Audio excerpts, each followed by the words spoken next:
the outcome going to be, rather than just, oh, it's a gimmick and it's great and I like it. Well, it's got to be about something better than that. So that's why I did it. That's why I went this way. And I've done a lot of reading, and it just felt like it was the right time. I had a group there, I had a good group, and I'll be honest as well, as a senior leader, I didn't have a full timetable. As an assistant head, I didn't have a full timetable. So I did have a little bit of extra time to sort of think and plan this through. So that's the why I did it initially. The other thing it gave me is that, and I know it touched on this in the video, it gave my students the opportunity to do something that they've never, ever, ever been able to do with me before. They can play me, pause me and rewind me whenever they want to do it. Alright? Or stop me and delete me. And that's the magic. That's the magic. I know, as a parent myself and as a teacher, that I've said hundreds of times, more than I can count, don't be afraid to ask if you've got a question. Alright? Now some of you may have a question here today, and put yourself in that sort of student side of the relationship again of, I've got a question but I'm not really sure I want to ask it, because if everyone else knows it, I think it's a bit of a stupid question. And I know we keep saying no questions are stupid questions and all this sort of stuff, but we know that. We know that we don't want to ask those questions in front of people. Actually, when they can pause it and rewind it and say, what did Sir say again? I didn't really catch what he said there. He went a bit quick. Or I didn't really understand that word. I'll just Google it and find out what he really meant. Or I'll rewind it and watch it again. Or actually, I could do with a drink. I'll just pause and go and get a drink. I'll go to the toilet. Or I'll come back in 20 minutes because someone's on the phone. Right? All those things that actually, the way I learn now, as an adult, if I want to know anything in life now, I'll Google it. Alright? I know, as sad or as sort of bad as that may sound in terms of how humankind is going, that's what I do. And actually, Google tells me it before I can even think it. If you look at a Google search on an actual desktop, it searches it. It tells you about 0.03. You know, it's amazing how quick. So you can actually think quicker than we can almost. And what I normally do is if I want to find out how to do something properly, like I got a new bit of software.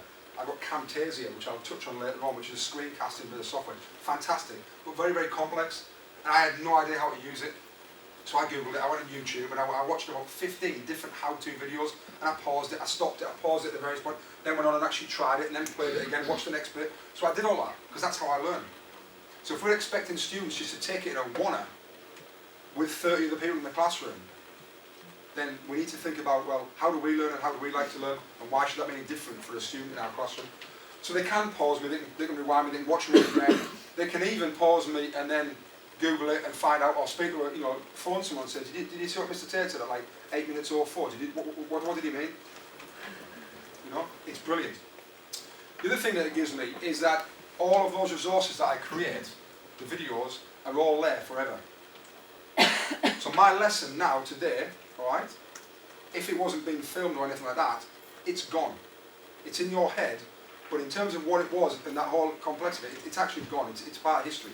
The fact that my videos are filmed initially, they're there for revision, they're there for people who are off sick, they're there for a whole host of different things, and they're there for next year. Alright? And until your syllabus or content changes slightly, a lot of the things you may be able to use and recycle year on year. So yeah, lots of reasons why I did it, and the research that I read, like I said, I did a lot of research. Came by the way of these two guys here, Jonathan Bergman and Aaron Sams. And if you're really interested in taking this further, I've written a blog about it, or 2 blogs about it, which I'll give you the link at the end for my blog. But this book's fantastic. I would recommend you get that. You can grab it off Amazon, or wherever else you do your shopping. And it is brilliant. It's very, very straightforward and practical, which is how I like it. I don't want the jargon and all that. I want, how did you do it? What were the pitfalls? How did you come through it? What was the impact? Give me it like that. It's not a very thick book. You kind of read it over a couple of nights. Absolutely brilliant. The first half is flipping your classroom normally, which is what I'm going to talk about now. The second half is the flipped mastery, which I'll come to right at the end in terms of the future. So it's a great book. The other thing I did is, like I said, I engaged in a lot of discussions with people on Twitter and staff who had already given this a go. So rather than just hearing it from the sort of experts in America, I took part in lots of discussions with people on Twitter here in England, and was able to ask questions and interact a little bit more. The research itself comes from two science teachers in America who initially started filming their lessons, so not the content beforehand, but filming their lessons for the reason being that they had lots of students absent and sick, and their attendance wasn't great. So they filmed their lessons so that kids who were off could then access the lesson. And what they started to find was that was brilliant. And then they went a little bit further, like you all do. We think, this is great, what else can I do next? So they then thought, well, hang on, if we film the lesson with no one in the room, and then the kids come in, watch it, and they come in, how can that move forward? So that's how it sort of originated, and then it's taken many shapes and forms since then. Alright, so that's what a flipped classroom is. That's how you can use it in your class, or the potential of using it in your class. That's why I did it, what the potential was. That's the research. Now let's look at how you can do it, the real sort of practical element of it, how you can create. In terms of video, which is the most popular way really of flipping the classroom with the digital tools we've got now, I've used to create mine, I've used an app called Explain Everything, which is an app for iPad, which is about £2. Now, if I had told you 5 to 10 years ago to buy a piece of software and it was amazing and it cost you £2, you laughed at me, you wouldn't have bought it. Because quite clearly it had been off a car boot sale or off the back of a lorry, and you'd be like, John, really, how can a piece of software be that great if it's £2? Now, when I say to people, get it, it's £2, people go, £2, is it really worth it though? Like, is it not a free app? I'm like, listen, it's the best £2 I've ever spent. It's brilliant, and I saw a few heads nodding earlier, people who already have explained everything. Basically what it is you can create any sort of screencast, or you can pull in anything, and it links to things like Google Drive and Dropbox. So what I do is I create a PowerPoint, one that I probably had from last year, strip off a lot of the text, so it's like I like to do actually, very sort of image heavy and sort of titles rather than lots of bullet points. So I tend to find that it is that death by a PowerPoint, and all you do is read what's on there, and I may as well just be quiet because your brain's in two different places. So I import it into Explain Everything, and then I literally click the record button, and you can do one of two things. You can just narrate over the top, so just your voice and the screen, or you can use the camera function, and you can have you in the bottom corner, which is what I've done now, so it's got you physically speaking. The first ones I did were just the slide and me talking over the top, but they couldn't see me, because I didn't really want to be seen. I thought, I'm not really sure. And then what happened was a kid came to my lesson and said, I watched it for 3 minutes, sir. And I didn't really know what was happening, and then the slides just kept sort of moving, and I didn't really know what was going on, and he had it on mute. Genuine, top set, year 10 kid. Thought I'd put something out for 3 minutes with one word on. He was like, not really getting this. So I then put me in the corner, so they now see me. And I think that once I got past that initial sort of, do I want to be seen on there, it's almost like a real lesson for them. They can see me talking. And it works quite well. So I'll show you an example in a second. There are other alternatives to Explain Everything if you haven't got an iPad. There is something called Screener, I think it is, S-C-R-E-E-N-R, not E-R, which I think is free, but I think it only lets you do a certain length of time. Camtasia is the sort of the daddy of sort of screencasting, but it is quite expensive. I think it's a couple of £100, but it's amazing. You can do all sorts of stuff with it. I was lucky enough to get a free copy for some work that I promoted in terms of what they've done and how it worked. But they just go and have a look at some screencast software, see what you can get, and it's great. I'll show you a brief clip of what I've done now.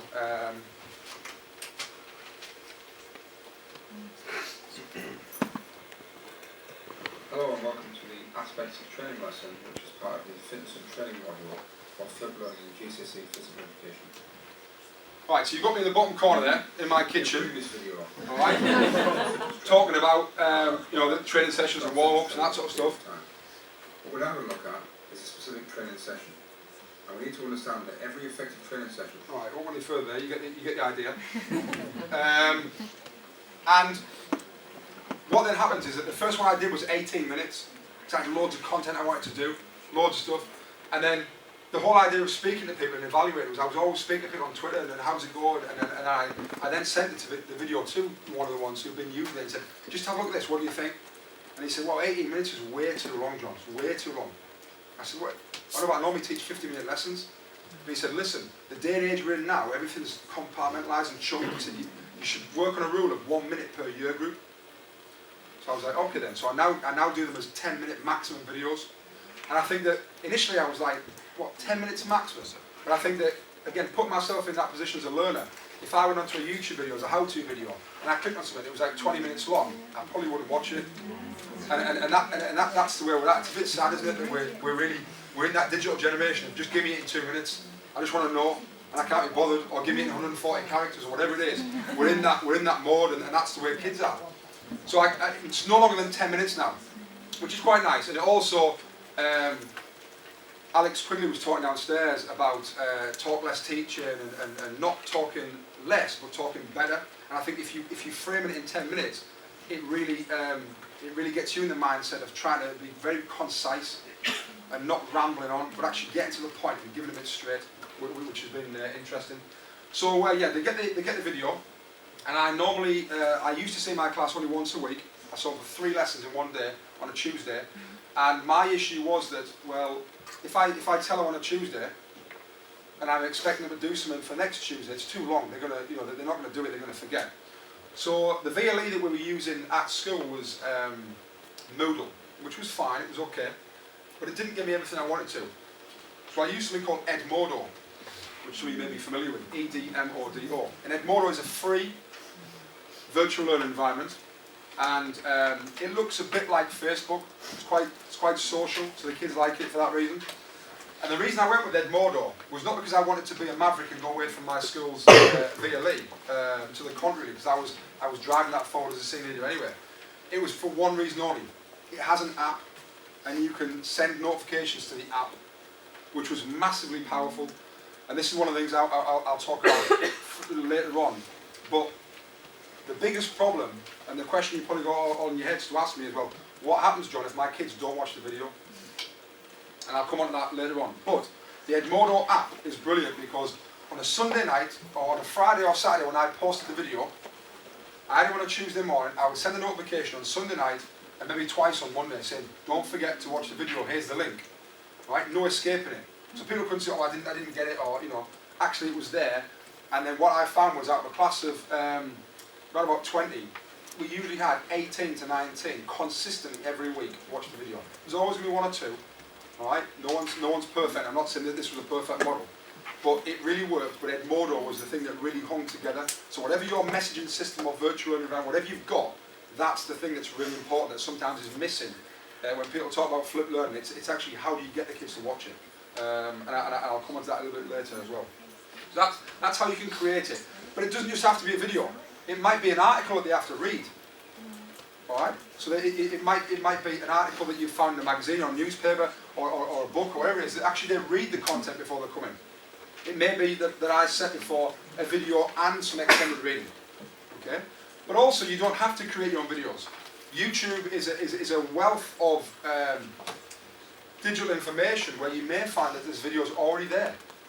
Alright? The reason I like to do my own is because I'm a kind of a stickler for doing things myself and seeing something and wanting to do it better all the time, which is sometimes a downfall in terms of workload.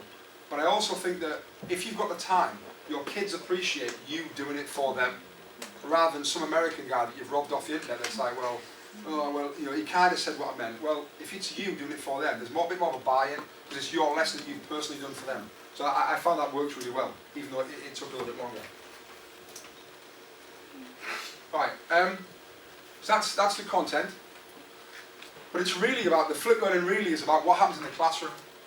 That's where the magic actually happens, in the classroom. So how do the kids study in the classroom?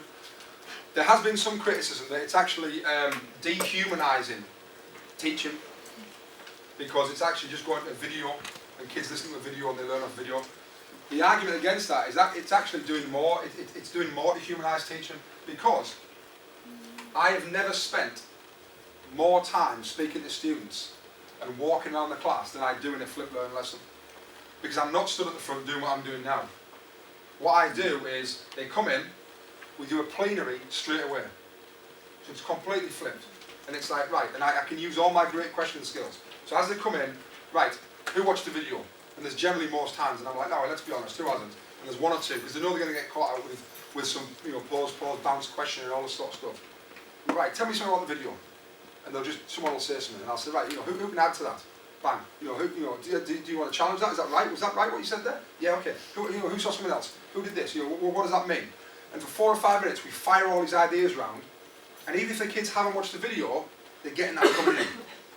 They're getting the idea of what's going on. So we have all these ideas flying around, and again then, and this is the important part of being a confident, dynamic teacher, is that if I'm not sure they've understood it, at that point there, I need to have a quick rejig of what I'm going to do in the lesson. If I'm happy that they've got it, and they've got the content, then we can move forward. As you see in a minute about how they take notes, there's also a section that I put on the bottom with their notes on any further questions. So any further questions that they have that I didn't maybe explain explicitly enough in the video, they can have a chance to write there, and they can ask those in that sort of plenary at the start of the lesson. From there, we can then do all the things that are a lot more difficult. And if you just hold this thought in your head, what's the easiest part? Is the easiest part content delivery as a teacher, or is the easiest part getting the students to actually really understand and make deep learning connections? Alright? The easiest part is the content delivery. That's the easiest part. And actually, as we've seen over time, through Ofsted and through everything else, the all singing, all dancing lesson where the teacher's at the front doing it all isn't now that outstanding lesson anymore. It used to be. We've moved forward in our thinking now. So actually what we do in a traditional classroom is, with all the support, with the experienced teacher, with the nice learning environment, we do the easy thing. We then send the kids out the door to their homes that might not be nice learning environments, and we give them the hard things to do on their own, without support, without the nice learning environment. And when you think of it like that, it's kind of crazy that we've got to that situation. I'll talk to you, I give you all the information, I'm the skilled teacher, right, now go away on your own and disseminate it and understand it, make deep learning connections, and write an extended piece with no help at all on your own and get it back to me next week, and I want it to be an A-star. What chance are we giving them? Alright? And I really bought into that, which is why I went with this, and I really bought into that whole idea of let's do the hard bit in the classroom. So what I do now, the easy part's done via the flip learning from home. They watch the video, they get the content, they come in. Now we will do the extended piece of writing. We'll do the group work. We'll do the deep learning connections. We'll do all those things. And I'll facilitate it and just wander around the room speaking to people. Speaking to every child in the class. Making those deep connections with people. Looking at all their work. I mean, how many times as a teacher can you say that you speak to every single individual in your class, every lesson? It's difficult. And my feet generally hurt at the end of the lesson because I'm literally all over the place. Sitting down, chatting, going there, answering questions. And they're all working because I'm not having to spend that 5, 10, 15, 20 minutes, whatever you spend, delivering that new content. And it's been massive. Also, from a buy-in point from the students, here's your option, kids. Do you want to do a 1-hour piece of extended writing homework, or do you want to watch a video for 10 minutes?